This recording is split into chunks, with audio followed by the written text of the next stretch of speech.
السلام علیکم ورحمۃ اللہ وبرکاتہ۔ آج کا ہمارا سبق معجزہ۔ سب سے پہلے ویڈیو کو آخر تک ضرور دیکھیں، ویڈیو انفارمیٹیو ہے۔ اللہ تعالیٰ اپنے پیغمبروں سے کبھی عادت کے خلاف ایسی باتیں ظاہر کر دیتا ہے جن پر اللہ تعالیٰ کے سوا کسی کو قدرت نہیں ہوتی۔ دوسرے لوگ اس کے کرنے سے عاجز ہوتے ہیں۔ ایسی باتوں کو معجزہ کہتے ہیں۔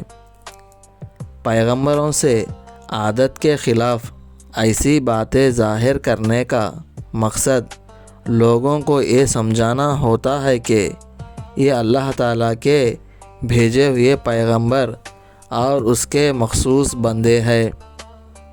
پیغمبروں کے معجزات حق ہے، ان پر ایمان لانا ضروری ہے۔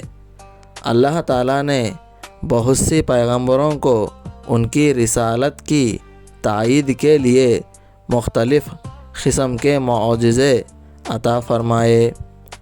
حضرت موسیٰ علیہ السلام کو عصا لاٹھی کا سانپ بن جانا، حضرت عیسیٰ علیہ السلام کا اللہ تعالیٰ کے حکم سے مردوں کو زندہ کرنا، حضرت داؤد علیہ السلام کو ہاتھ میں لوہے کا نرم ہو جانا، حضور صلی اللہ علیہ وسلم کو بھی بے شمار معجزات عطا کیے گئے، جن میں سے 2 معجزے معروف اور مشہور ہے۔ پہلا، معراج۔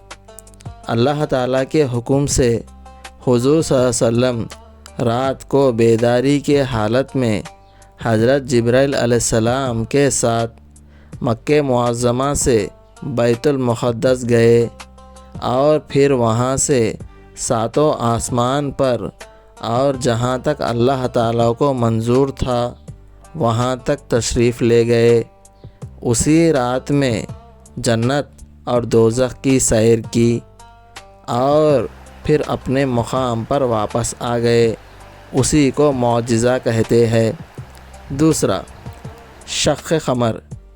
ایک رات کفار مکہ نے حضور صلی اللہ علیہ وسلم سے کہا کہ ہمیں کوئی معجزہ دکھائیے، تو حضور صلی اللہ علیہ وسلم نے انگلی سے چاند کی طرف اشارہ کیا، جس سے چاند کے 2 ٹکڑے ہو گئے۔ سب حاضرین نے 2 ٹکڑے دیکھ لی، پھر دونوں ٹکڑے آپس میں مل گئے اور چاند جیسا تھا ویسا ہی ہو گیا۔ اسی کو شق قمر کا معجزہ کہتے ہیں۔